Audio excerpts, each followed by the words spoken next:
a few minutes late. Thanks for stopping by. So what should we talk about today? I am still getting a little bit set up here because I did just get off of work not long ago. But a more active day than I think, as active as I'd hoped. But could have gone a lot of different directions. The rest of the teams in the AL Central to this point haven't done a whole lot. And the Twins have acquired Jorge Lopez, closer from Baltimore, and Tyler Mahle, starting pitcher from the Reds. Sandy León as well. Sandy León, backup catcher. Are we done yet? I don't think they are. Ian. Let's go right into that. I don't have a whole lot of plans. I am going to try.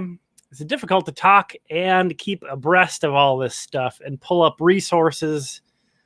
So if anything goes down while we're talking and I miss it, make sure to shout it out in the chat. I don't think they gave up too much for Mahle at all. If you look at, and I don't think he was that as far off from Montas or Luis Castillo as a lot of people think. I think he was clearly the third guy of those three. But I think the package that the Twins had to give up to get Mahle was very clearly the third by far. I think in terms of value, they did very well. Spencer Steer. I just put this up here. Again, sorry if I'm a little all over the place as we get going. But I had Steer 11th. I had Christian Encarnacion Strand 13th. And I had Steve Hadger 21st in the Twins system. I think that is completely reasonable to get Tyler Mahle for the rest of this year and for next year. He's their best starting pitcher now. Tyler Mahle is the Twins' number one starter. And to give up Spencer Steer, a guy they have no room for, Christian Encarnacion Strand, who doesn't have a position. As much as I love him, you guys who are regular viewers of the channel know he is a guy that we've seen a ton of. He's almost nightly. Christian Encarnacion Strand is doing something highlight worthy, but I'm not sure he has a position. Sometimes he looks really good at third, but he has to have one of the biggest error totals of any third baseman in the minor leagues this year so far. So I'm not sure he can smooth all that out. We'll see. And then Steve Hadger, I like a lot, but he also has had some control issues. Not a huge, this is his first pro season, so not a huge deal.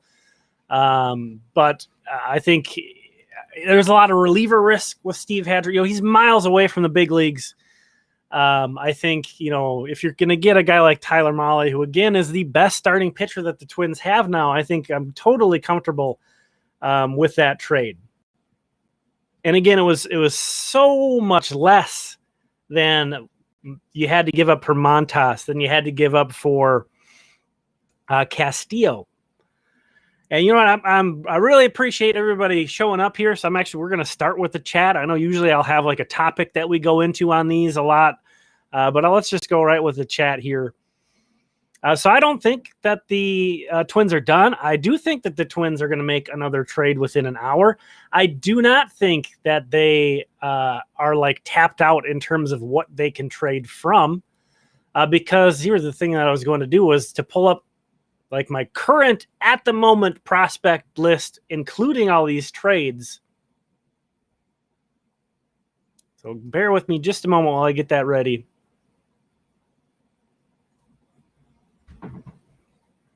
And this is actually a list I haven't out yet. So let's see here. Let me get that.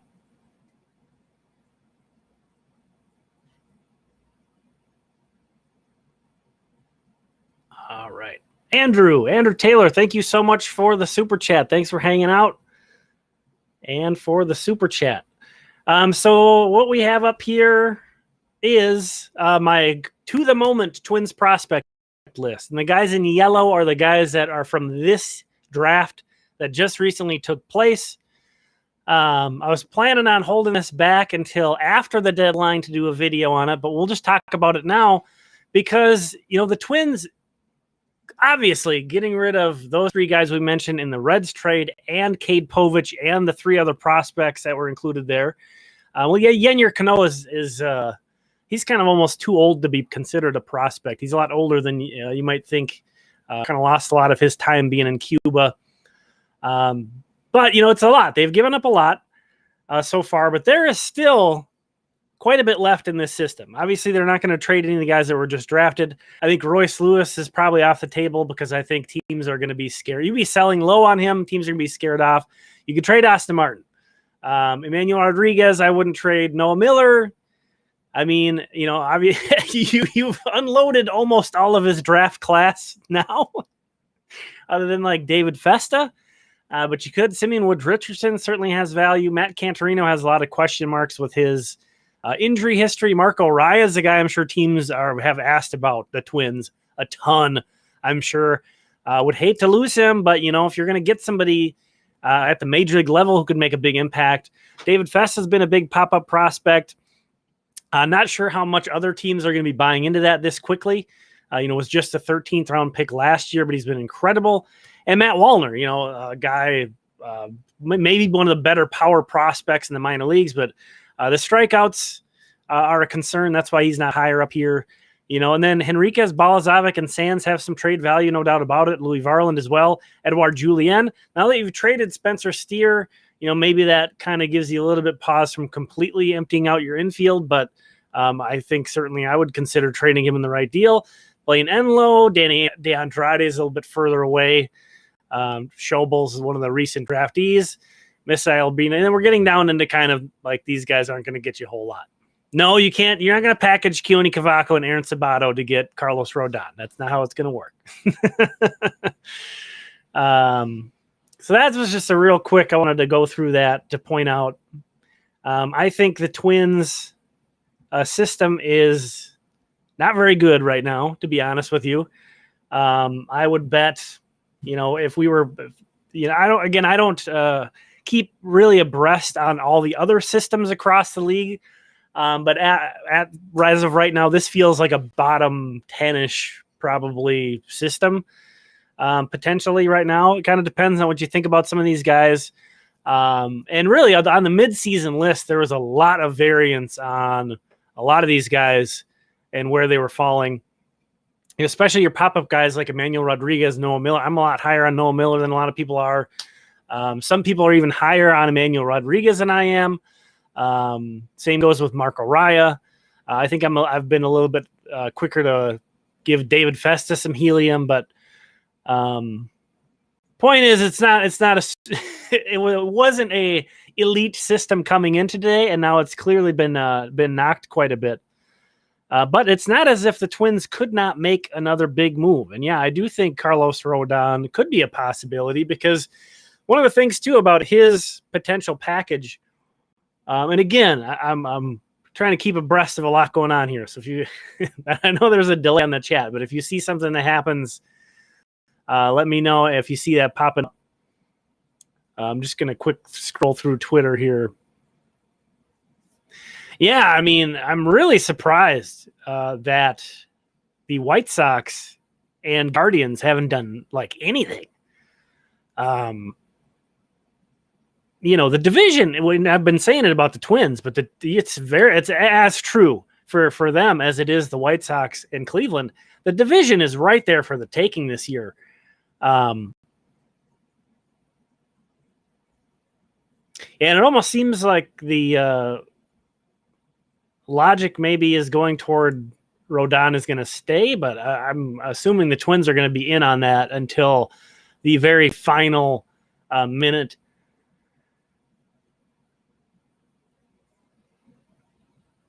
All right. But yeah, I think depending on Rodon's asking price, remember he is able to opt out after this season, so that's going to impact his trade value. It might take less to get him than it took to get Mahle, potentially. Obviously they're saying the asking price is high. Just doesn't mean you're going to get it. It all depends on, how much teams are going to be willing to pay for a rental. It all depends on how much teams feel about that arm of his. It has a lot of questions. tremendous pitcher. The talent is no doubtably there, but I'm curious to see how much difference in trade value these teams are going to a rental guy as opposed to somebody who has, like Montas, Castillo, and Mahle. All three of those guys had next year team control as well.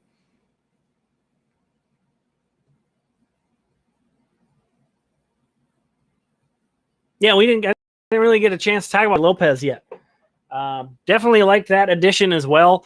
I was kind of surprised actually to see the Twins kind of come out early in that one. You know, I think the way the starting pitching market developed is more in line with how they've done things for the most part, in that, you know, the Castillo trade went down, the Montas trade went down, and I think they were waiting for value. You know, I talked about that so much in the offseason. Value. That's what this front office is going to focus on more than anything. And, you know, I think they got I think they got the best value in terms, you know, and obviously that doesn't mean they get the best player, but I think they gave up so much less in their trade than the Mariners and the Yankees did. So I kind of was expecting them to do something similar on the reliever market. So it's kind of surprising to me that they went out and got Lopez before that market really started to move all that much. But, you know, after Bard signed his extension with the Rockies, like what? That was a big impact to the market. And, you know, David Robertson, I think, was probably a pretty divisive guy, you know, being up there, having, you know, not that far removed from Tommy John, you know, being in his late 30s. I could see where some teams weren't all that crazy about him. Again, he's also a rental. So, you know, getting Lopez, who has, I think, 2 years of team control after this year, I think that was great as well. I love Cade Povich. There's some other guys in that deal that look like they could be good as well. Again, we talked about Cano. He was pitching excellent with the Saints, but just didn't show anything really all that great with the Twins. So, you know, he kind of a guy, you gave him a chance. It didn't stick with the Twins in a year where there was a lot of opportunity. This was kind of a year to take advantage of that. He didn't. I understand why Baltimore would have found him attractive and why they traded for him. But, you know, I certainly understand why the Twins would give him up. But Juan Rojas is one of the guys. There was two guys down in short season. You know, we don't talk about short season teams as much. The the Florida Complex League and the Dominican Summer League as much. But Juan Rojas is a guy that I think could be kind of one who we're not thinking about much right now that could kind of come back to bite him. Yes, and I was pretty high on Cade Povich. Yeah, I had Cade Povich as my number 9 prospect entering today in the Twin system. There was some things that that could go the other way. And I looked through most of the midseason lists. I looked at Fangraphs, I looked at Baseball America, and I think MLB Pipeline. I don't know if the Pipeline one is updated. I think it is, though. And they all had him in the 20s. So I was much higher on Cade Povich than sort of the industry, we'll put it. And, you know, something that I was more, I think, buying into was early in starts, you'd see him hitting 96, 95 on a pretty regular basis. And then he would settle more into maybe 93, 94 even as quickly as the second, third inning sometimes. You know, he's not a big guy, but obviously he's still, you know, young enough that he could add some muscle. You know, you develop physically, you know, well into your mid-20s. Not that he's going to be, you know, Steve Hadger is a really big, beefy guy who they traded. Cade Povich is never physically going to look like Steve Hadger, but I think he had some potential to get bigger and maybe carry that velocity further into games. But if you were somebody who felt like that wasn't likely, which I think that's pretty clearly the take that a lot of those other places I mentioned, those other lists, were taking into account with Povich. But he has tremendous command of his off speed, his secondary pitches. I really enjoyed watching it. And same with like Christian Encarnacion Strand and Spencer Steer. Really enjoyed watching these guys. You know, if you follow the channel, putting out highlights of the minor leagues on a daily basis, you really get connected to these guys. Really kind root for them and have a very concrete idea of who they are. They're not just some name on a prospect list. So yeah, I am bummed about those guys leaving, but you have to give good players to get good players. I felt like that. And with Lopez, not only is he pitching extremely well, those 2 years of team control really kind of pushed the value toward him as well.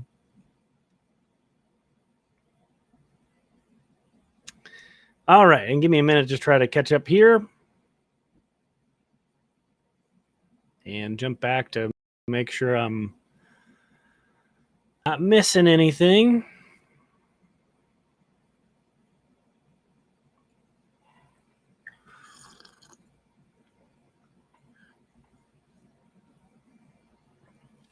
Oh boy, I see Miguel Sano is going to the 60-day injured list. I'm not sure if he hasn't been active long enough that they can retroactive that or anything, but that certainly solves that problem, at least for a while longer. It might be one of those addition by subtraction deals. Ooh, and Dan Hayes says, wouldn't be surprised. Dan Hayes, The Athletic, looks like 3 minutes ago. Wouldn't be surprised if the Twins have one more to come over the final 45 minutes before the trade deadline. It would make sense. It would make sense. Again, the system is hurting right now. No doubt about it. But, if you've pushed this far, I think another addition or two could really go a long way. I'm very pleased that they are trying to give this team a chance. I would love it if they kept going a little bit. But, it's something that I mentioned on Twitter to keep in mind in regard to the system, like, especially with a lineup, like Byron Buxton's under team control until 2029, as is Jose Miranda. Alex Kirilloff and Trevor Larnach are to 2028. These are made up years, I feel like, right? This is like, I can't even wrap my head around that. And then Arise and Polanco, assuming all of Polanco's options get picked up, are going to be around to 2026. So that's 6 pieces of your kind of core lineup there that have been around forever. Royce Lewis is going to factor in there somewhere as well. So, if you didn't like seeing, Steer and Encarnacion Strand going in particular, I don't blame you. Those guys are having tremendous years. It's been great to watch, to get to know them. But, this team is very well set up for a very long time for the lineup. I feel like.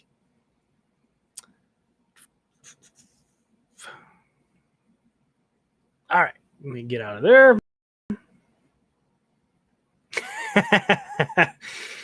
Andrew, remember all the people in the chat last night who said we weren't going to do anything?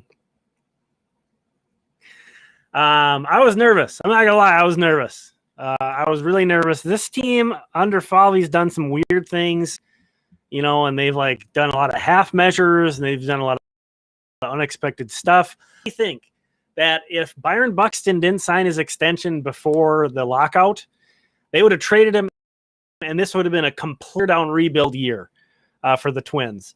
I really think they operate on that fluid of a kind of a way of doing things. And if they didn't have, a good avenue of adding pieces, I wouldn't have been shocked if they sold. I would have been pissed if they would have sold. As I kind of mentioned last night, I would have been really upset if they sold. So I'm very glad that they were making moves.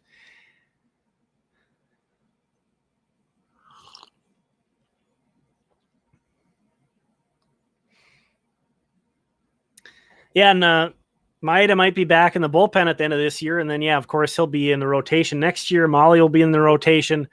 And don't forget about Chris Paddock. Chris Paddock's going to be back at some point next year as well. Yeah, Joe Jimenez is probably actually my favorite reliever target, all things considered. Mainly because I think David Bednar is either not going to get traded, or I have a hard time seeing the Twins meeting that big of an asking price for another reliever. So yeah, I like Joe Jimenez quite a bit. But I'm kind of shocked. I don't believe that the Tigers have traded a reliever yet. Correct me if I'm wrong on that one. I apologize. And again, I should say, feel free to talk amongst yourselves. This is all of us together live stream. It's not just a sit and listen to me live stream. So if you run into side conversations, again, I'm trying to keep up on what's going on and also on the chat as good as I can. But Deb is bounce some ideas around. Love that.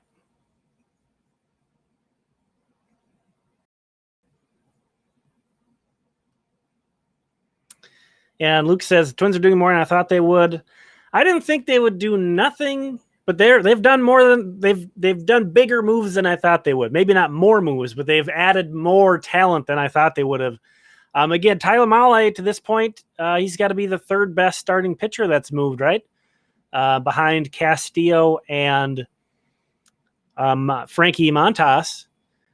Obviously, he's a step down from those guys. I'm not going to make it sound like he's not, but it's not like a giant cliff. I think he's a lot better than his overall numbers indicate, and that's based off what a lot of people smarter than me, people whose opinions that I hold in high regard have said. Eno Saris of The Athletic and Nick Pollock of Pitcher List are two guys who I really respect their opinions on pitching. And those guys have mentioned a lot of good things about, him potentially leaving Cincinnati, which is a really rough place to pitch, and coming into the AL Central, which is a very nice pitching environment. I just think leaving a team that's in such as bad a shape as Cincinnati also is really going to help. So keep that in mind too. I just think some guys can get a lift out of that and find another gear.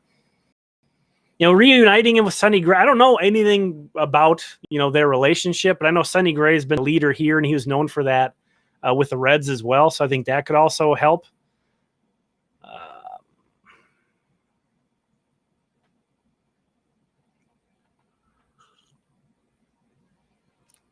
Wilson Contreras is a rental. So I wouldn't say no. I would be surprised if the Twins got Contreras from the Cubs.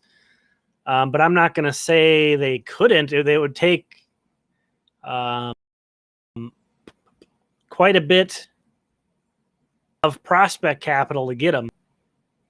And I suspect another team that has a stronger system and maybe a more dire need for catcher might be a little bit more aggressive for him. So I would say it's unlikely, but I wouldn't say it's impossible. All right, where am I here?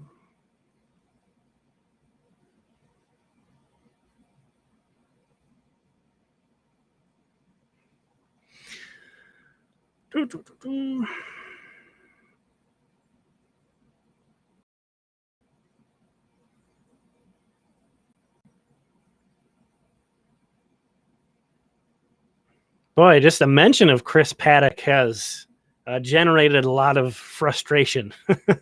That's a topic for another day. We don't need to get into him today.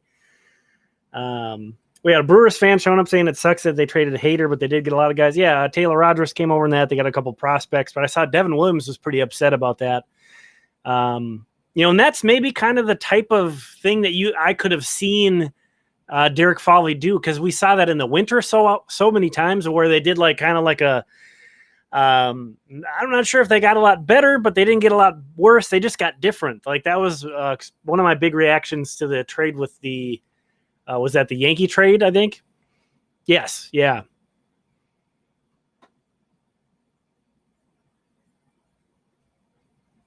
All right.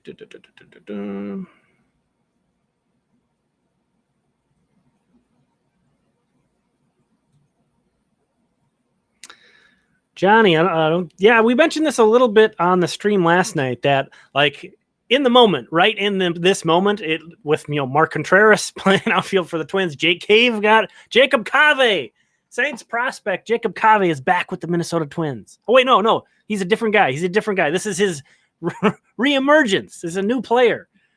So yeah, if we're looking at it right now, it looks like the Twins could really use a outfielder. But yeah, keep in mind, Kepler, I don't think is going to be out for too long, and Larnach, based off of when he originally went down, I think should be coming back soon. Barring any kind of injury setbacks.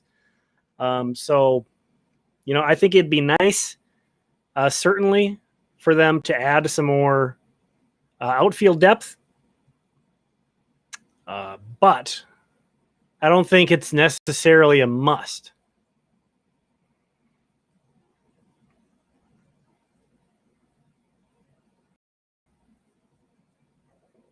And I mean, not to mention that Byron Buxton has been healthy enough to stay off the injured list, but certainly not healthy enough to be playing every day.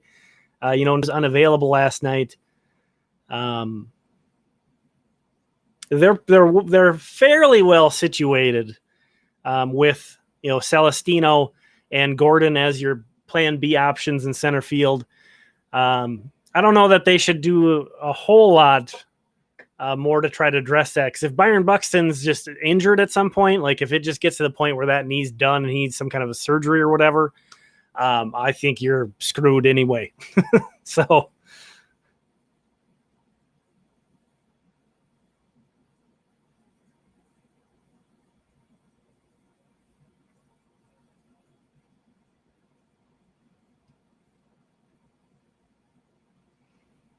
someone asking, can Duran start? No.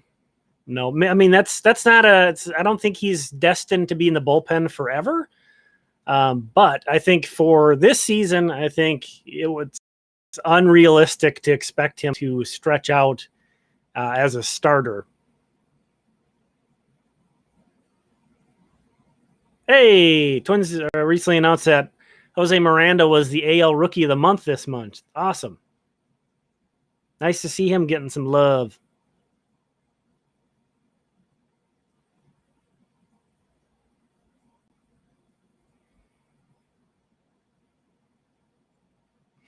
Yeah, this one happened right before I got on the Sandy Leon trade. So Ian Hamilton was with the Saints. I think he'd come up and pitch with the Twins at once. They've been pitching really well in St. Paul. I was kind of curious as to why the Saints hadn't called him up. He's a guy who has former big league time with the White Sox. And Sandy Leon, he's played quite a bit in the majors. But he's not on the 40-man, right? He's not on Cleveland's 40-man roster, so that's kind of nice that the Twins can get catching depth but not have it take up a part of the 40-man roster right now. So, yeah, and just the extra layer of that, it was Cleveland and the Twins, two teams right next to each other in the standings, making a trade together. Very interesting trade, absolutely.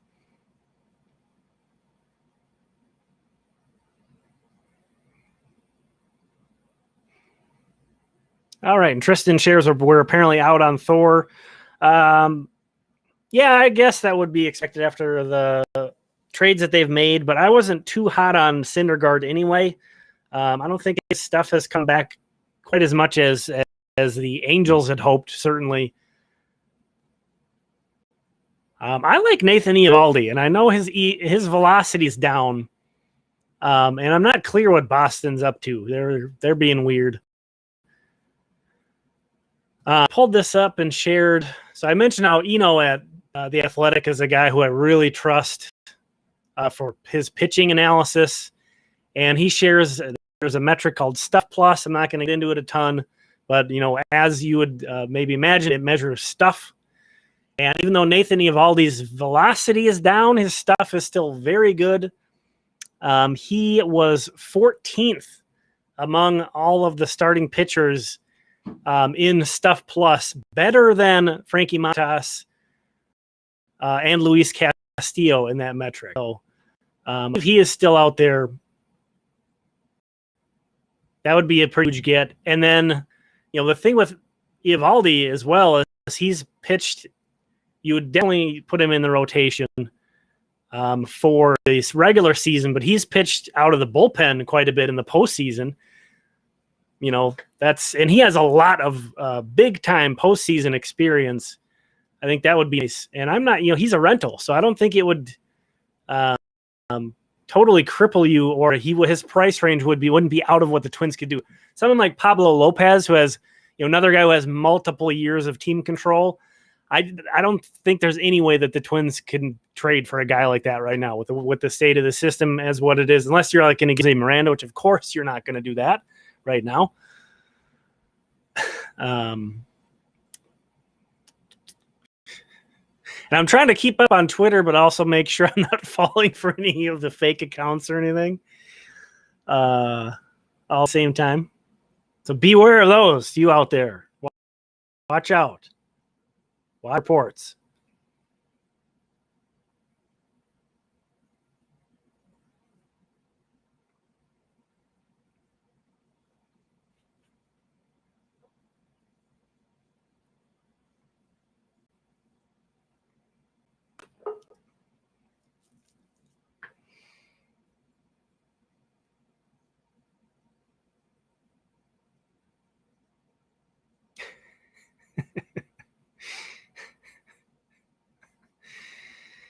I just had to laugh. I just had to laugh at that one. WTF is Jake Cave even in the starting lineup tonight? I'm not a big Jake Cave guy, but I will say, and with Tim Beckham too, both of those guys, I give them a lot of credit. It has to suck when you're, at the point in your career that those guys are.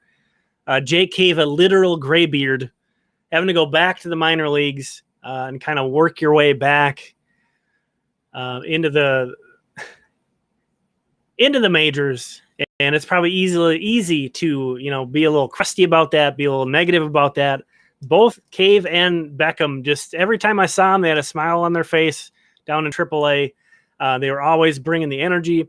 Anytime there was like a walk-off or a celebration, they were like the two guys in the middle of everything.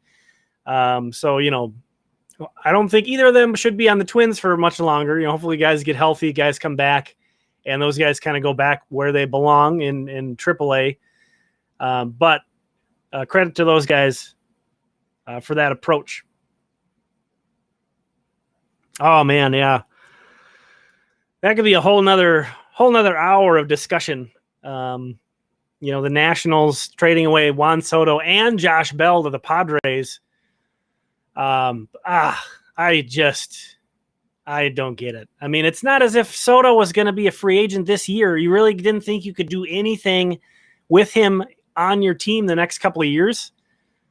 I get that one guy can only do so much in baseball. It's not like other sports where you have, an iconic superstar player that can really, you barely have to build all that much around them to be a contending team. But that's just a buzzkill for that team's fan base. And they got a lot of guys. They got a lot of talent back. Certainly, they got some nice pieces from the Padres, but nobody that's going to be Juan Soto.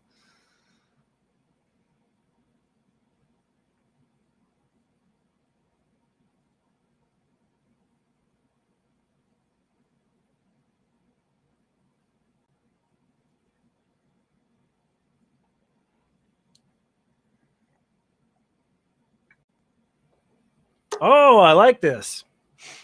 Oh, he's not Jacob Cave. He's Jacques Cave. Jacques Cave. I like that.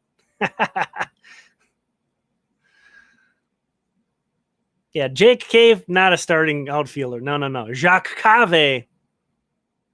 That's a starting outfielder right there. I love it.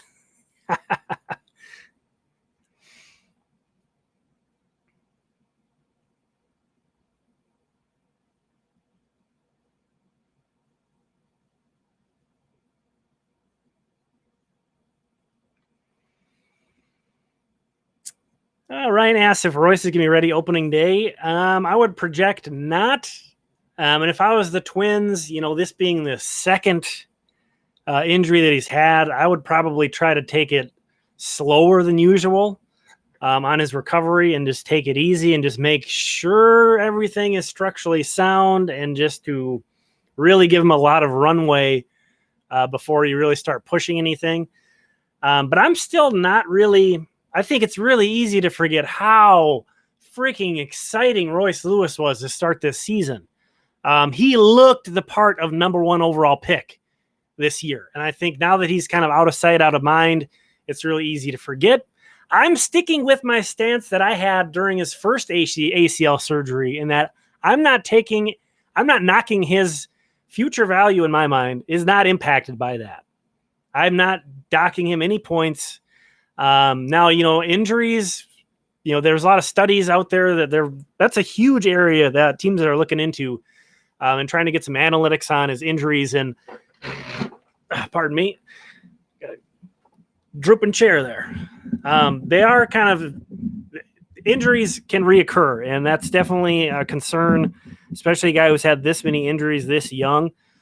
So I'm concerned about that, but I still think he's every good of a prospect as he was before he got hurt again. So I'm really excited about him. I do think they should take it a little slower, take it easy with him, bringing him back. So we'll see.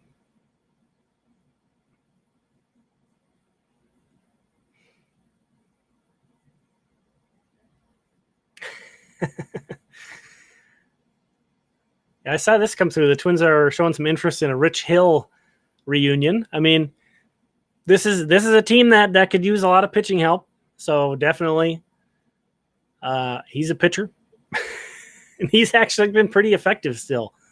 He's got to be like 41, 42 now. That's so amazing. But if you can spin it in there and throw strikes and keep off balance, like he can, I think he would. He's obviously not somebody that's going to move the needle much.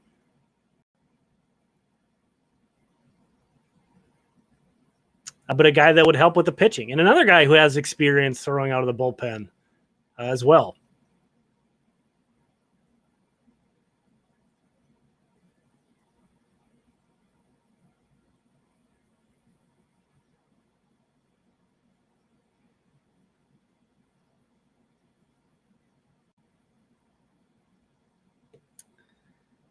All right.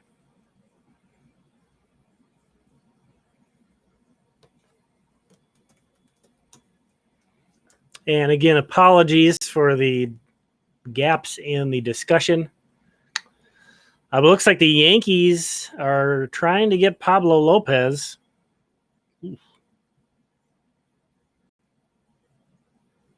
Yeah, I would much rather have Eovaldi from the Red Sox than Rich Hill. I think that would be a very nice addition. I'm still continue to be shocked at how few relief pitchers have gone to this point. I know the Brewers got Trevor Rosenthal recently. Gosh, and there's not been a whole lot on Wilson Contreras. This could be nuts. This next 20 minutes or whatever, this could be crazy.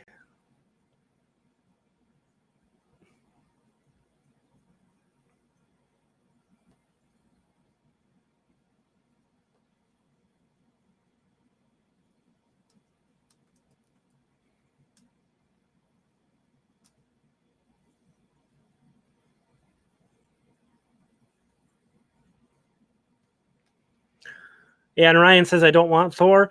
I don't. It's sort of like the Rich Hill thing. Like any pitching upgrade would be nice. Is sort of how I view him. I don't really view him as a super desirable get. He's much more of a brand name than he is a good pitcher anymore. And well, at this point, let's say at this point, he's had guys that a lot of injuries. Potentially could have this. This is his first kind of full season back. Maybe there's more to go, but he's a rental guy. I don't want to suggest like his career as a top end guy is over. I think he could possibly reinvent himself, but he just hasn't shown enough this year to get me really excited about him. I'd take him over Rich Hill, but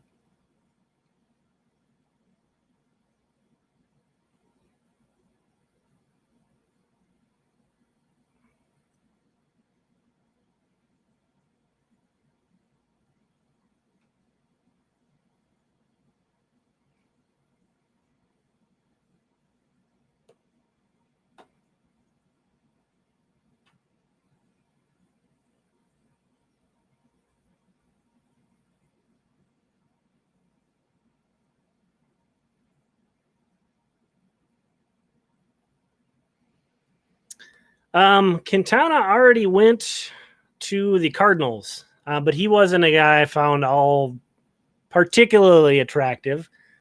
Again, keeping in mind that like Dylan Bundy has a rotation spot on this team, so kind of keeping that discussion of they've been upgrades, so take it with a grain of salt. I think he would have helped.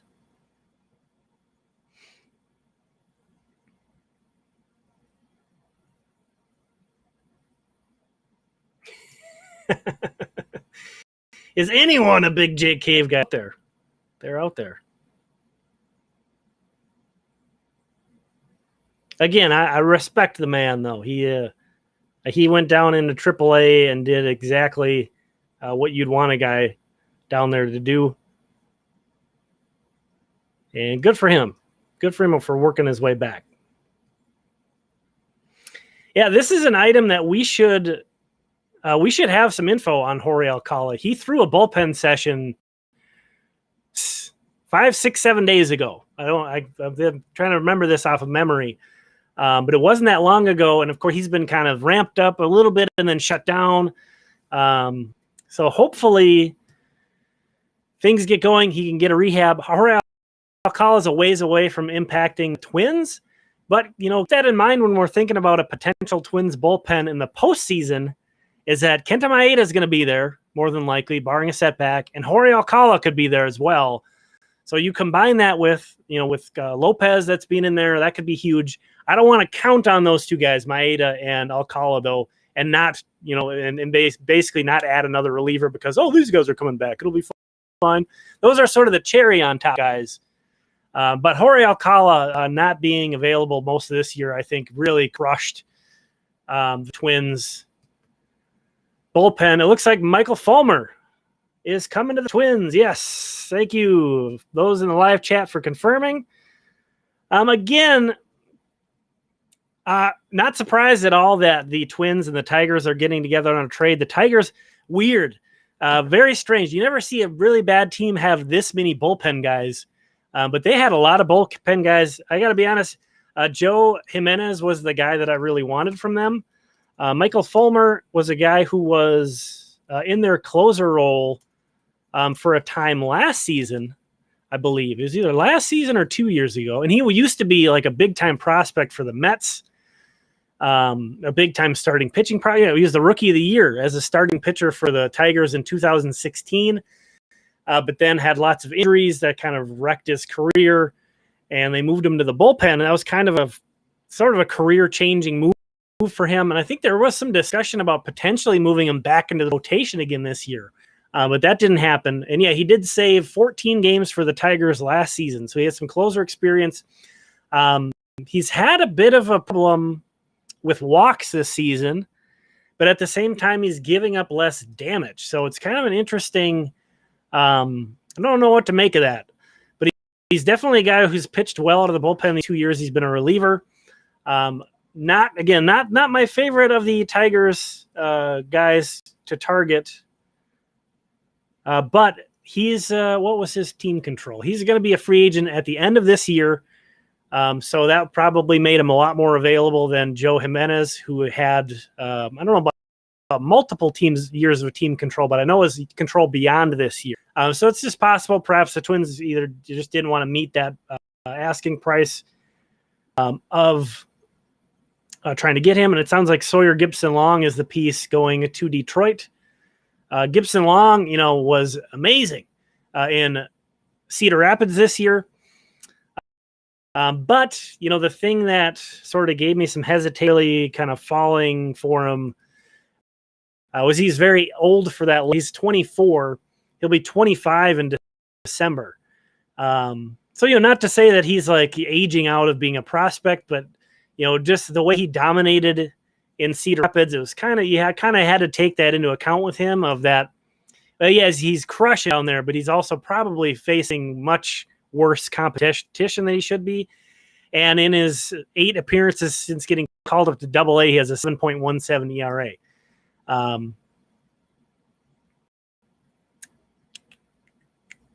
So I think that's a really good trade.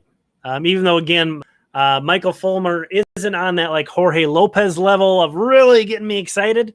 That's a huge addition to the bull. Such a helpful piece to making this bullpen more functional. And these are the kind of moves that I think impact the Twins a little bit more than a lot of other teams, because the margins of the Twins, what you're upgrading from, is so much worse than your average team that's, taking a cheap shot at the Twins bullpen. But I mean, you got to do it, right?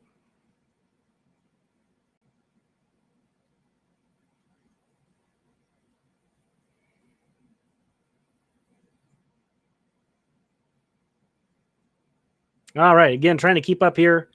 So yeah, Michael Fulmer, welcome to the Minnesota Twins. I like that trade. Sawyer Gipson-Long isn't a guy that I'm real concerned about losing.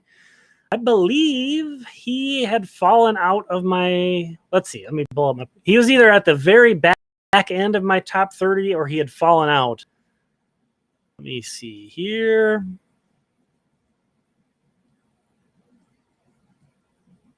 Bear with me just a moment.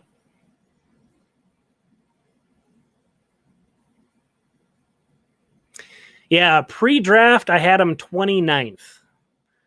So the recent draftees would have pushed him out of my top 30 coming into today. So, a fringy top 30 prospect, but in a what's honestly a pretty weak Twin system, especially I feel like after the 5th prospect or so. And then Mike Fulmer is an absolute legit, bullpen guy. Absolutely. The last 2 seasons, he's got a 3.06 ERA and a 3.37 FIP, a 1.267 WHIP. That's not real great for a bullpen guy, but 9.2 K per 9, 3.3 walks per 9. That's a 2.8 strikeout to walk ratio. Very nice. Most of that strikeout to walk ratio goodness was from 2021. He has a strikeout to walk ratio under 1 this season, which is not good. But I think, considering what they had to give up to get him to, that's a nice addition for the Twins. And, maybe they have something they can find that clicks with him. He's been especially rough of late. It looks like, unfortunately, since the start of July, Fulmer has given up 8 earned runs in 11 innings pitched, 10 runs total on 15 hits in 11 innings, 7 walks against just 11 strikeouts. So he has not been pitching well for Detroit. But this is a guy that should help.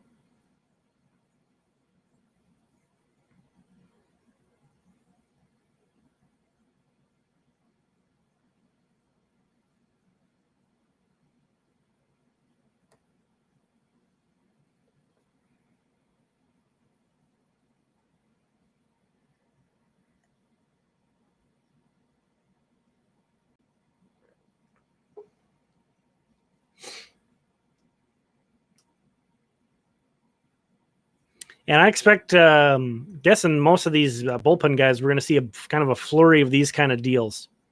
There's a lot of guys in that kind of Michael Fulmer mold in the bullpen that are still out there that I expect to move by the time the deadline's over.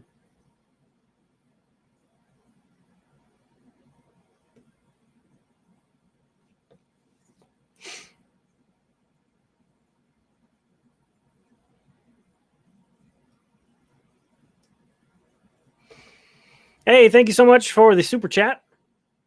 Could I see the Twins getting another starter? Yeah. I got a little distracted with the Fulmer news, but as long as it looks like the Phillies are close to acquiring Noah Syndergaard, according to Ken Rosenthal, it seems like almost always when we hear those are getting close tweets, that those come to be. Again, I think Syndergaard would have been fun. He would have been an upgrade to the Twins rotation, but he wasn't a guy that really captured my imagination like he used to once upon a time when he was with the Mets. I don't think the Twins could, if we're looking at getting another starter. I know some of you shared that the Twins have been linked to Pablo Lopez. I just don't think they can build a package good enough. I think other teams are going to build a better package because he has even more control than the Mahle Castillo-Montas trio did. So I think it's going to take a very nice package to get Pablo Lopez off the Marlins. I would be very shocked if the Twins beat other teams in that race. Oh, that's too bad. Aaron Sanchez just got DFA'd.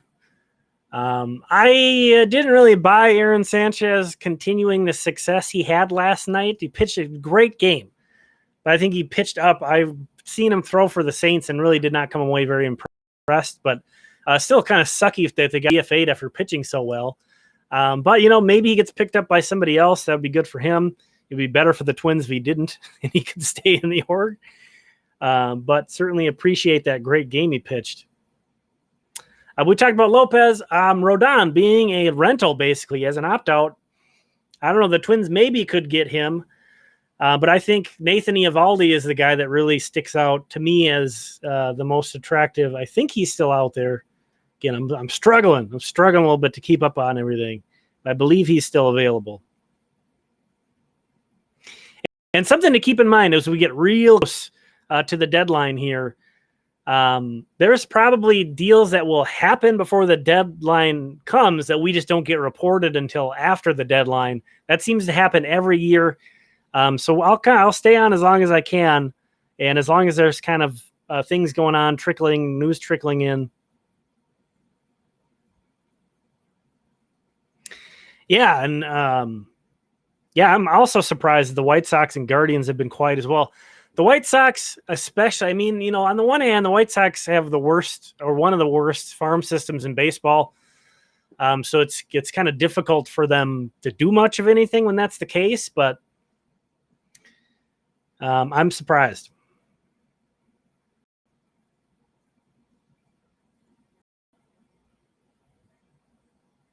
Yeah, the bullpen is legitimized now with Fulmer, Jax, Lopez, Duran. That's a nice spot to be in. Again, we can kind of cross our fingers on Maeda and Alcala coming back at some point as well.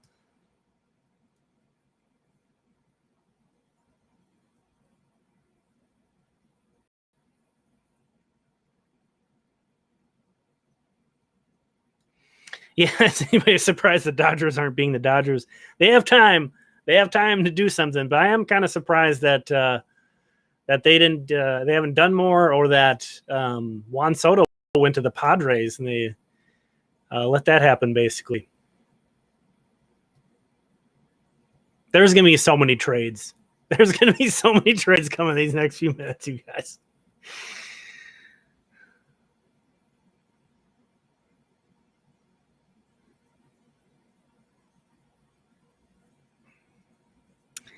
I get the Nelson Cruz love. I get it. If I would get warm feelings if Nelson Cruz came back. But I think the reality of Byron Buxton's situation, his knee just being a constant concern. I don't know that you want a full-time DH only guy, and he might be done. He hasn't hit basically since he left the Twins. Wow, the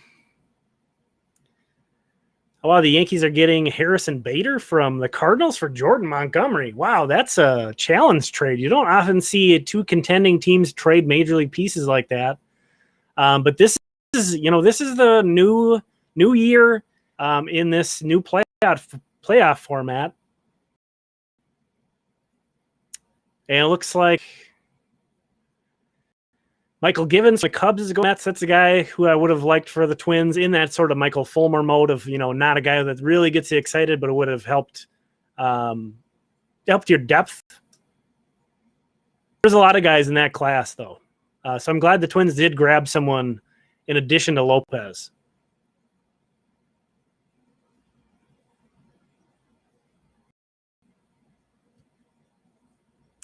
There's no way I'm going to keep on everything that's going to happen here. and hang out with you guys. I don't want to ignore all your chats either, but yeah, I see you guys are having some good side conversation. Thanks again, everybody, for showing up. If you're new here, please consider subscribing. I go live as often as I can, but sort of the strength of the channel is pretty much on a nightly basis, I put together a system recap where we highlight not only the big club, but also the 4 full season teams, and share highlights in the minor leaguers, so you can kind of get to know some of these guys. That's such an important part of the Twins organization, and as we're seeing it today, that's how they've acquired these guys to help out the big club. And as we're seeing with the big club, guys like Jose Miranda have kept this team afloat. So I find that it usually pays off. Your time invested in trying to keep up to date on this team in the minor league system pays off. Looks like Jharel Cotton also got DFA'd to make room for Jorge Lopez. Cotton looked good at times, but he looked terrible at other times. Just very much kind of a guy on the fringes.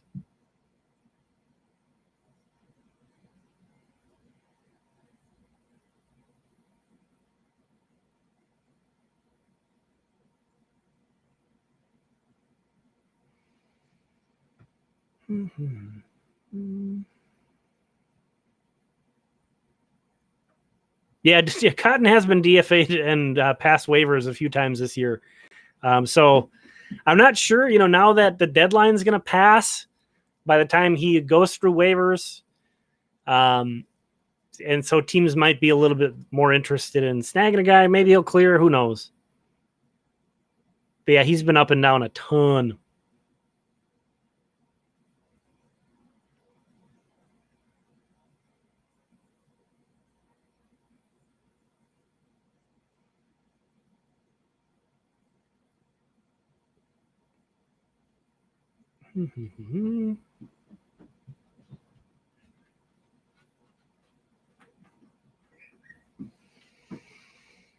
All right. What else we got going on?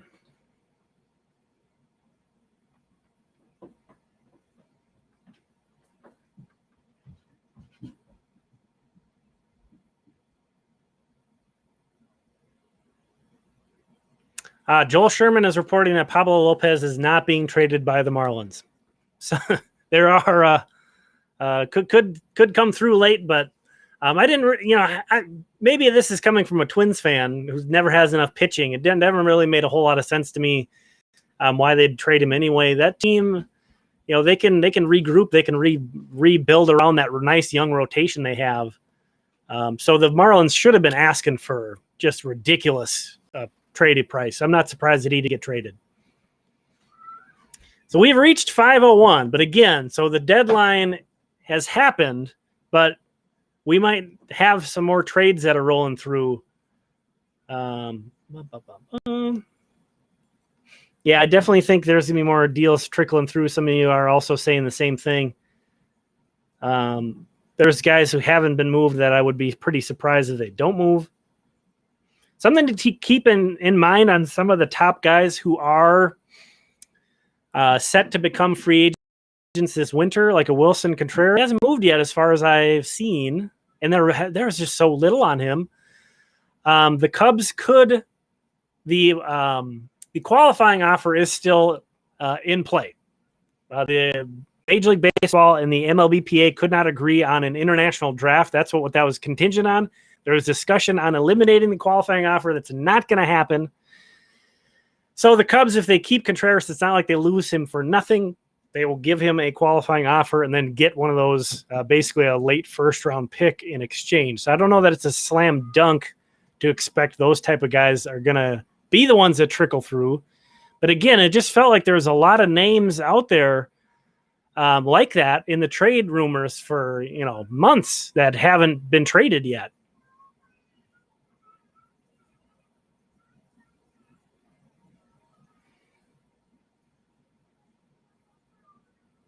Oh, I should do that too. I'm so bad. at promoting or asking for subs. Because usually on my usual videos, I try to keep those tight. I try to keep them moving. I try to deliver as much information in as little time as possible. But I should say again, please consider subscribing if you enjoyed this stream, or if you want to see some more YouTube Twins content on YouTube. I'm approaching 5,000 subs now, so it'd be really cool if we could get that, reach that by the end of the season, especially. Really appreciate all the support from everybody who's been around and been around for years on the channel. Want to make that be known too. The only reason why the channel's gotten this far is because of all you and everybody, being here, watching the videos on a regular basis, leaving likes, leaving comments. That really sends good vibes to YouTube. And a lot of the growth channels had is based off of your response. So I really appreciate that. And again, that helps me come on here. We got 344 people on here, it looks like. That's crazy. So that gives me an opportunity to do fun stuff like this and talk about the trade deadline. That is. One sec.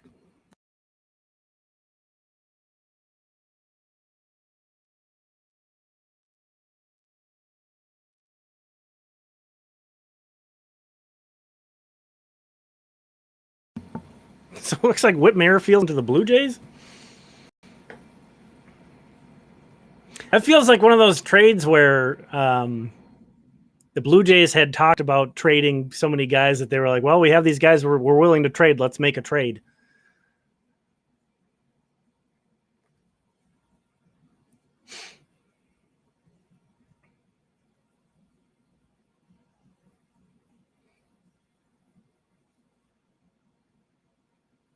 I want to see.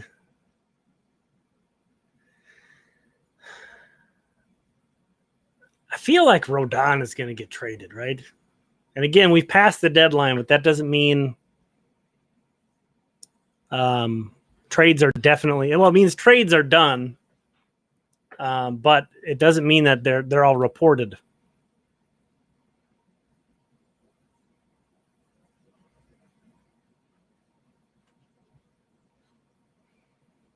And thanks everybody for all the kind words in the chat. Appreciate y'all. This has been a good time. Yesterday was fun too. This is much more fun. That Jorge Lopez trade was just such a relief for me. Because again, I was worried that the Twins were going to sell. And, they added pieces today. I don't think they added. I think that they crushed the farm system or gave up anybody that is, I don't want to say it's not going to hurt them. But that really crippled the system or really hurts the outlook of this organization. Again, on those prospect lists, I had like Povich, I like Steer, Encarnacion, Strand, Hadger, all guys that I liked. But I think when you're in this position where you're in first place, you have the division just there for the taking. And I know the Twins haven't played good of late. I'm going to be much more forgiving for them having tried and failed. Like if these trades don't work out, especially with pitchers, man, all these guys could blow out their elbow tonight for all we know. That's just the way it goes. We saw with Chris Paddock, we know all too well that deal. But I'm much more willing to be forgiving for the Twins trying and failing than them not trying at all. So yeah, it feels like there's a lot more to come out, but yeah, somebody mentioned this in the chat too. Andrew Baggerly, who's a really good plugged in Giants reporter for The Athletic. Yes. Saying that Rodon and Jock are staying. So Jock Peterson was another guy on the Giants who the Twins would have made sense as a landing spot given those injuries talked about in their outfield. I get, I said I expect Rodon to go, but the Giants aren't the type of team to like throw in the towel. They're more of the type of team to fight longer than they should try. One of those teams. They're a game below 500 and 4.5 out in the wild card race. So, pretty clearly on the outside looking in, but it's not like it's impossible for them to get back in it. They have a pretty positive run differential. So they've probably played better than that record. So maybe they're going to try to, keep things together for the most part and go for it. They have good pitching for the most part. So, I guess I can see some logic there from the Giants. They probably wanted to get blown away for those guys, and nobody did it. And it sounds like the Cubs are also not trading Wilson Contreras or Ian Happ. So they don't have that conversation where we can say, well, they're kind of within shooting distance of a playoff spot. That's more of a head scratcher. But again, maybe that they either think that they can keep Contreras or just give him a qualifying offer and they value that pick. I think that is kind of underrated, but it's so far out that you're going to get value more than likely from a draft, I mean, I say that, but the Twins just got a crap ton of tangible value from their 2021 draft. I mean, they've traded like that whole draft almost. It's a good thing David Festa has been such a good pop-up prospect from that draft class, a 13th round pick, because there's very little left. Yeah. Which I'm not complaining necessarily, but it's very interesting that the Twins have basically managed to turn a draft that's barely a year old into so much major league talent. It's done damage to the system for sure, but Chase Petty traded, Steve Hadger traded, Cade Povich traded, Christian Encarnacion Strand traded. So that's a big blow. Still got Noah Miller, who I love. Still got, again, David Festa, who I really like. There's some other guys, Travis Adams, Jake Rucker, Noah Cardenas, Pat Winkle, Ernie Yake. They've still got some guys from that class, but man, that's quite a bit of talent that they've turned out very quickly. I wonder if Derek Foley and Thad Levine, we talked about how the Twins ownership gave them an A+ after the last place finish last year. So I feel like their jobs have been fairly secure, but kind of their activity over the last, 6 months, 8 months, however long it's been, might suggest a little differently, that they're maybe feeling some pressure to try to push more chips into now. Because again, they've traded a big part of that last draft class now to make the major league. Yeah, I can show you my current prospect list. I went through that at the start of the stream, but I'll go through that again. Let me keep looking here. Oh, there we go. There's a big one. Raisel Iglesias goes from the Angels to the Braves. Their closer going to Atlanta. So, okay, yeah, we're not done here. I think it's probably unlikely that the Twins will make a trade because we already talked about Rodon is not moving. And Boston's kind of in that same situation as the Giants in that, they were shopping a lot of guys, but they're not so far out of the wild card. They're in last place in the AL East, but they're only 3 games out of the wild card. So it made sense for them to maybe shop guys and see what they could get. But also, it, didn't really, they're not in a position where they had to sell. So I'm feeling like it's unlikely that the Twins are going to make a trade, or have made a trade, I should say. That hasn't been reported yet. But also, the Twins are pretty tight-lipped on stuff for the most part.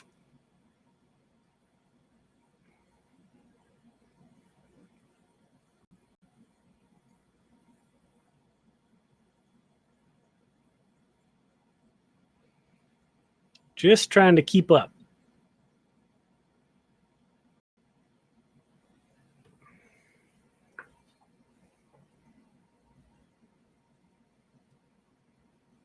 We might have some more buzzer beaters that come through.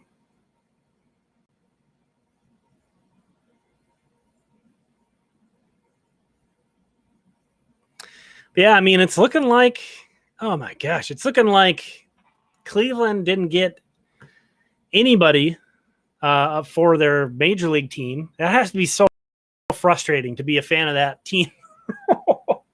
They're always they're for the most part good enough to be in the hunt to where it's like, oh my God, if you could just push the extra 5-10%, they could dominate the division if they were a little bit more active, I feel like.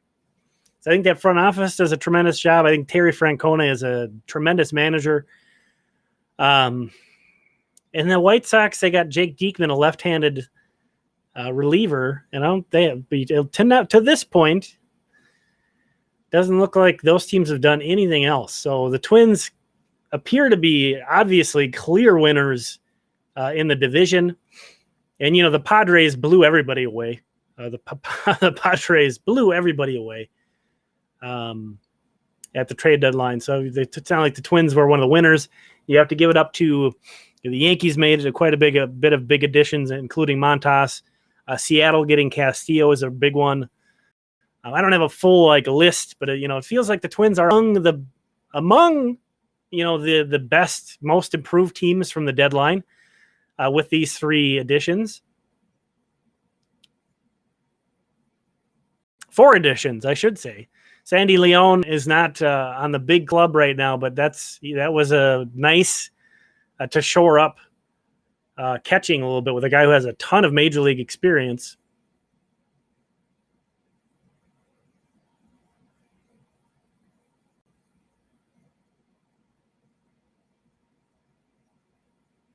Yeah, it has to be pretty frustrating to be a White Sox fan too, As much as we are frustrated, have been such a flaw, had such an obvious need that didn't get addressed. Oh man, the porn bots are in here again.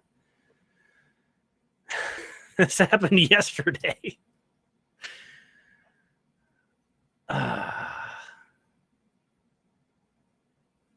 Hold on.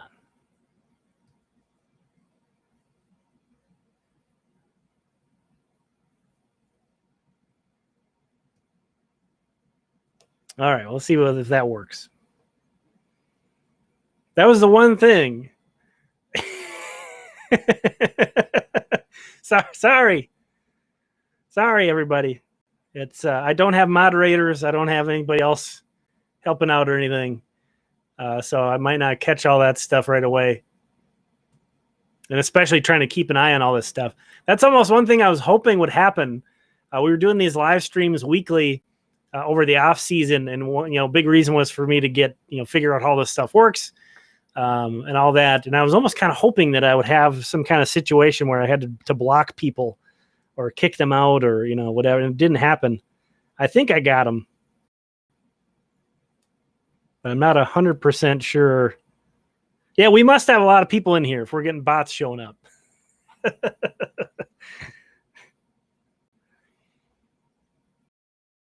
There's just so much going on. I'm just going to look at the live chat and just hang out and relax for a minute. I'm not going to lie. I was stressed out. I was super stressed out heading into today. And again, like I said, that Lopez kind of really alleviated a lot of stress for me. Gosh, can we get this even more chill? Let's just do lounge time. Yeah, mute this.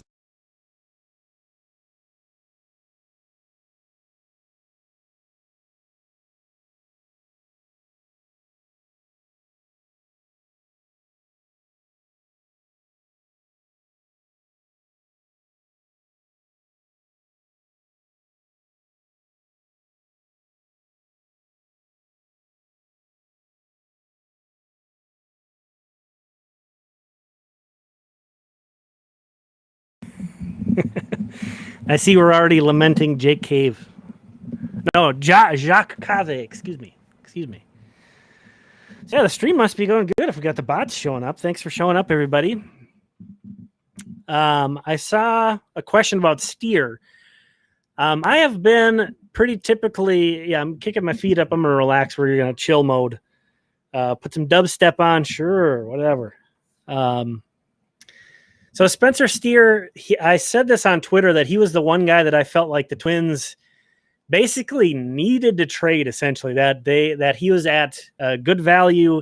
He'd been playing well and he's just completely an extra piece. Nothing against Spencer Steer, really. More on that in a minute.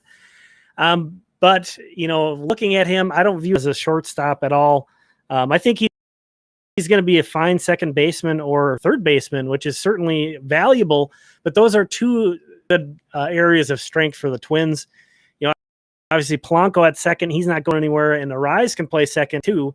He's not going anywhere. Arraez also factor third base, although I don't like him there as much. And obviously he's playing a lot of first base right now. But I think flexibility would be nice to not have Arraez really concrete in on first base. Concrete in the lineup, but not concrete in first base. And then, of course, at third base, Gio Urshela is there right now, and they can bring him back for next year if they want, or they can just slide Miranda in there. Maybe long-term Miranda makes more sense at first base, but this year he's so inexperienced there. I think he's it's weird. Third base is a lot harder to play than first base, but I think he's a lot better at third base than first base at this point. Yeah, Spencer Steer's having a great year. I've been lower on him than pretty much anybody who's drafted. And, maybe I'm wrong on Spencer Steer. And again, that's not to say that I don't think he's going to have a major league career, but he does feel really quad A to me, to be honest with you. And not that this really matters or had any kind of, impact on him getting traded or his trade value. But over the last 4 weeks, his slugging percentage was .320 for the Saints. So he had not been hitting for power at all. In 13 games, he only had a double and a home run. Those were the only 2 extra bases hits that he had in his last 13 games played. So he'd kind of gone a little bit cold. He's still getting on base like crazy. More walks and strikeouts over that stretch. But, a lot of his power is just dead pull power.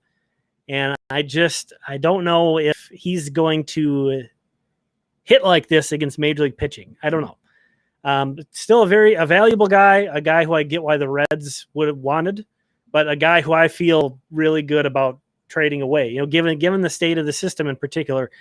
We'd already talked about Encarnacion Strandstom. Oh yeah. And somebody asked to see my prospect list. We'll pull that up too while I'm getting that up. I love Encarnacion Strand, and honestly, his early performance in AA has been impressive. Very impressive. If he can hit like this, he doesn't need to have a position. He's a monster, but I don't think he's going to be a third baseman. That was really the take on him coming out of the draft even. So it's kind of that opinion's been sort of confirmed, if anything, that he's probably a first baseman DH. He'll look good at third base sometimes, but overall, he just hasn't looked the part there.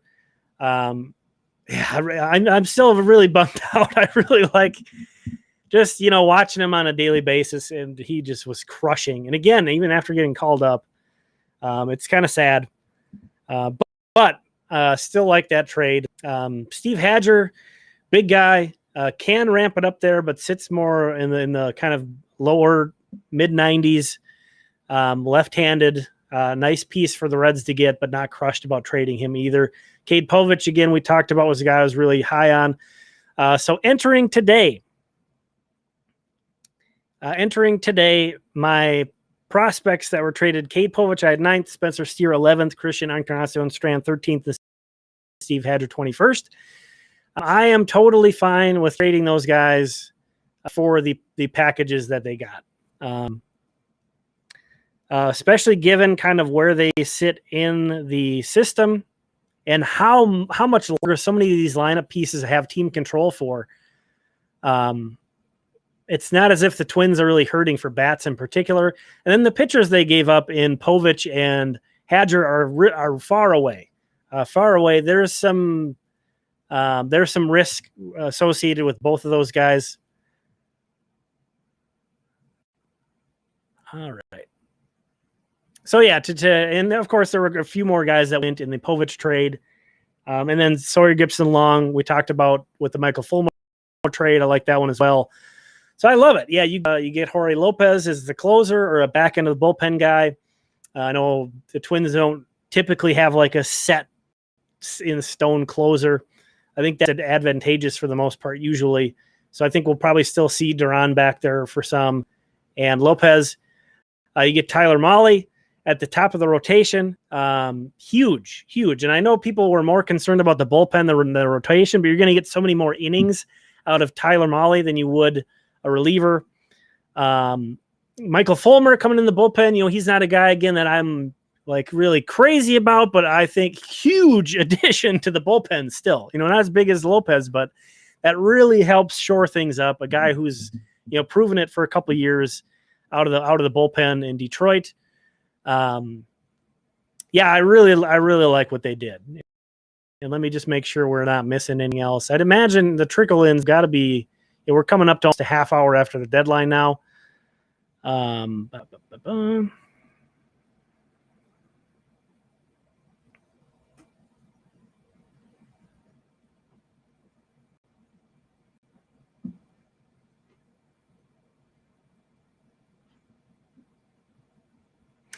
Yeah, and John makes a good point here too that I haven't really keyed in on, is that the great thing is I think Fulmer is a free agent at the end of this year. Somebody correct me if I'm wrong on that one. I believe that was the case.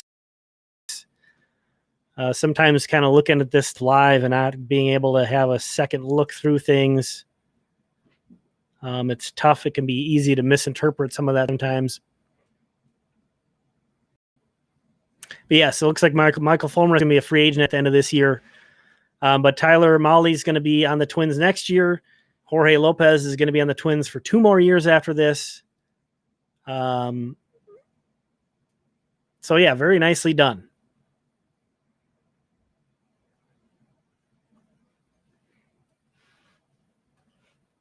And I see some talk on Sandy Leon. He was just kind of like a shoring up the position. Correct me if I'm wrong, but that Jeffers injury wasn't like a season-ending injury, correct? So he should be expected to be back at some point this year. So it's not like he's out for the season, I think. Again, kind of going off memory there. And just to get another guy who has a ton of major league experience, a lot of teams don't get a whole lot of offense from their catchers, and especially for a guy who's going to be your third catcher, basically. And he's a guy that has a ton of experience. So again, Caleb Hamilton, he's having a great year. He caught a hell of a game the other day. Just awesome. Awesome to see him make it to the major leagues. But this gives you another guy that's been through it. Sandy Leons has a bunch of playoff experience too, if I'm not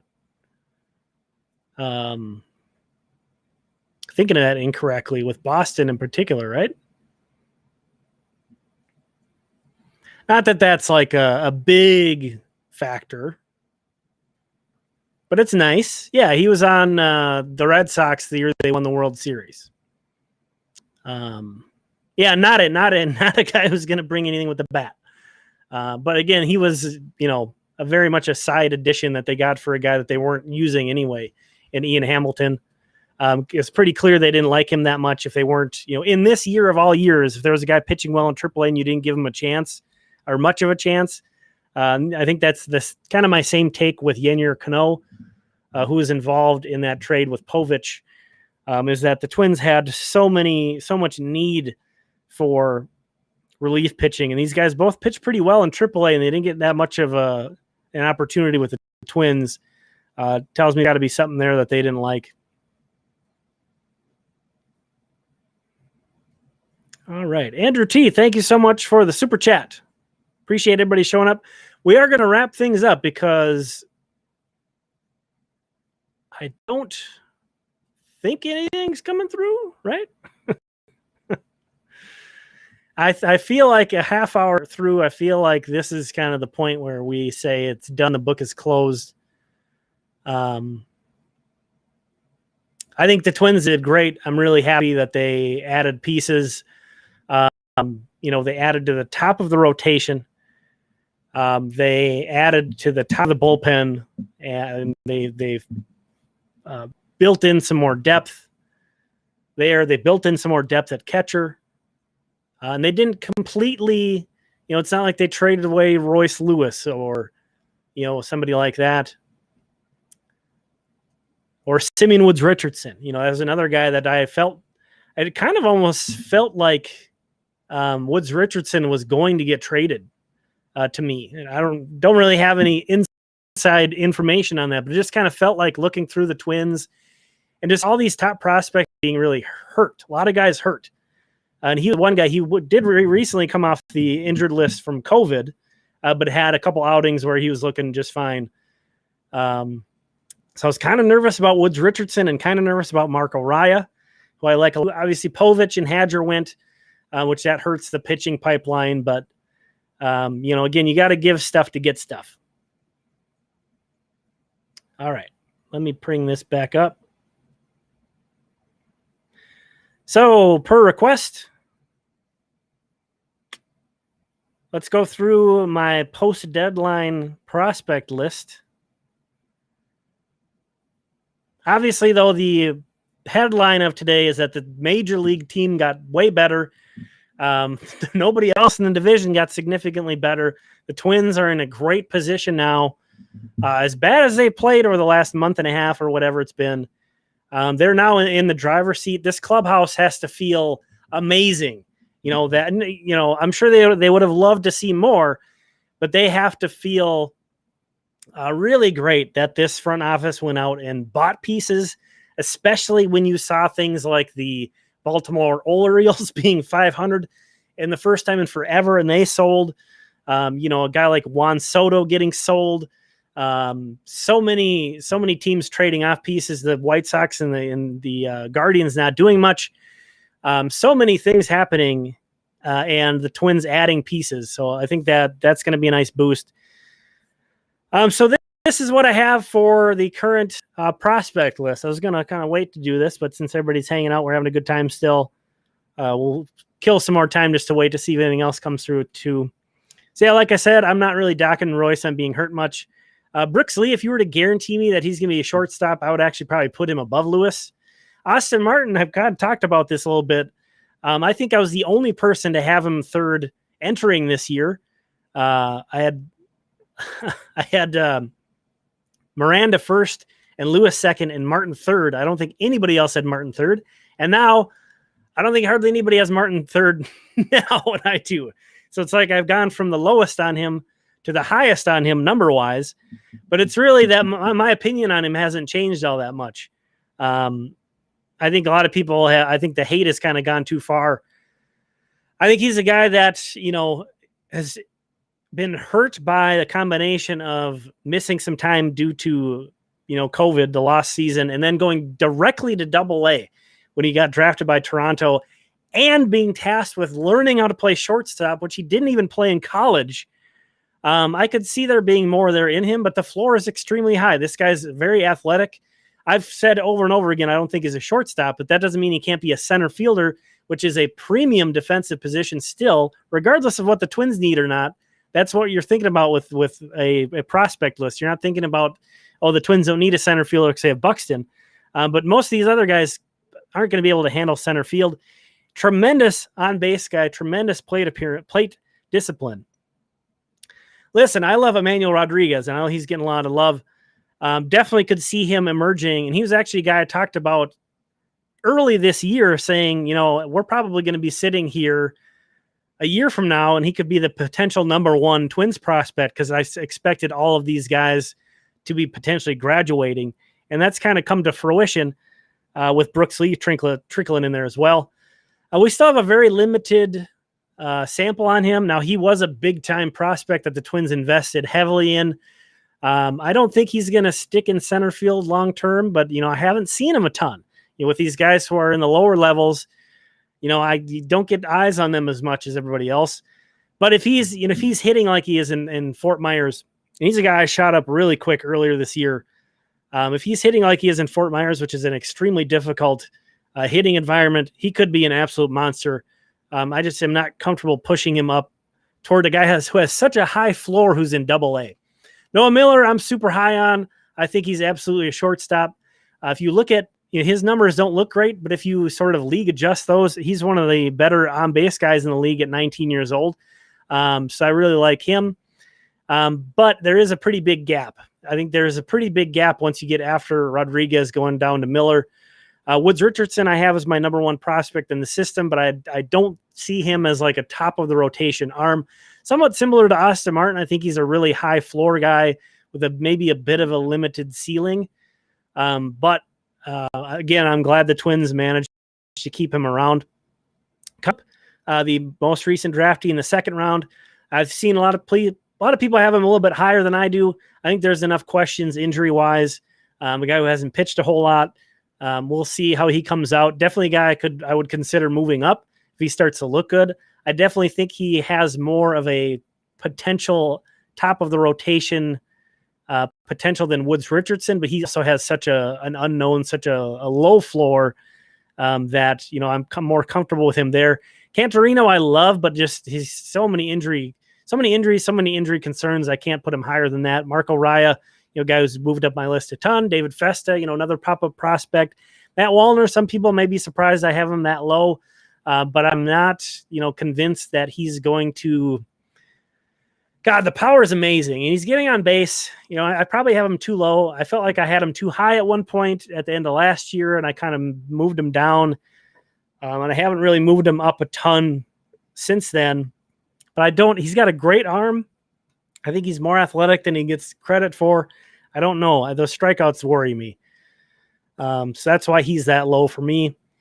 And then you have the AAA guys, Henriquez, Balazovic, and Sands. Luckily, Henriquez and Sands are pitching better of late down for the Saints, but Jordan Balazovic continues to struggle. Very much a buzzkill. Louis Varland, I think, is another reason why you're pretty comfortable letting Steer go. He's super underrated. This is a guy who's hit a ton, drawing lots of walks, and also hitting for power in AA. He's kind of settled into second base. Last year, they played him at a ton of different positions. Sorry, that's Edouard Julien. I don't know why I had my cursor on Louis Varland. Love Louis Varland, though. He's pitching pretty well in AA as well. Blaine Enlow still knocking off some rust, still not really adding innings. Could definitely escalate up this list. Danny, this is sort of where things kind of get a little softer, but these guys have huge upside potential in Danny De Andrade, whose numbers are better than they look. Is he in the Florida Complex? I think he's in the Florida Complex League, so we haven't talked about him a lot on like the system recaps. Misael Urbina is back and playing really well. He's another guy who's like a high upside guy. Much like Emmanuel Rodriguez is a guy who's had a huge investment, and that's the same thing with Danny De Andrade in the international market. Sometimes those guys end up being incredible. Sometimes they end up being Wander Javier, who is a Twins prospect that just hasn't been able to get out of Cedar Rapids. Tanner Schobel was the guy in the recent draft. That's why he's got that different color. I have him just inside there. But yeah, these guys, it feels like a top 20 should be better than this, just to be super transparent. And then, these four holes are for the guys that are gone. But I moved everybody else up. Andrew Morris was the other draftee from Texas Tech. So it's not like the system is empty, but it's certainly not as good. I didn't block them. They're back. Nobody go to that.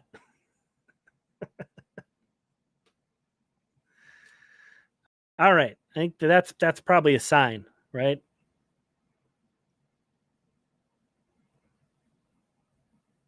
I'm going to double block them. See if that works. All right. So one last scroll of Twitter. I'm guessing nothing else happened. You guys can correct me if I'm wrong.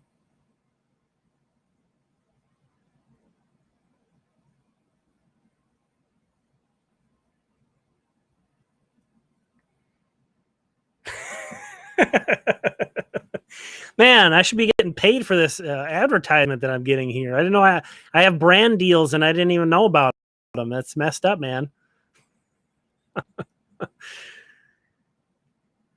Yeah, looks like we're all set.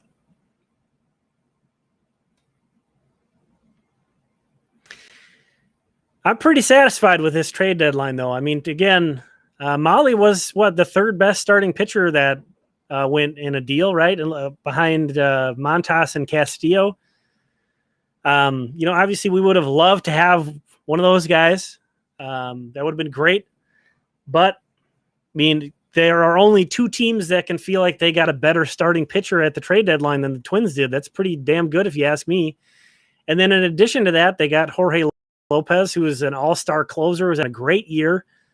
He's not a guy who has a long track record of being a good reliever, so I think that's maybe why other teams weren't as hot on him. The Reds won the deadline.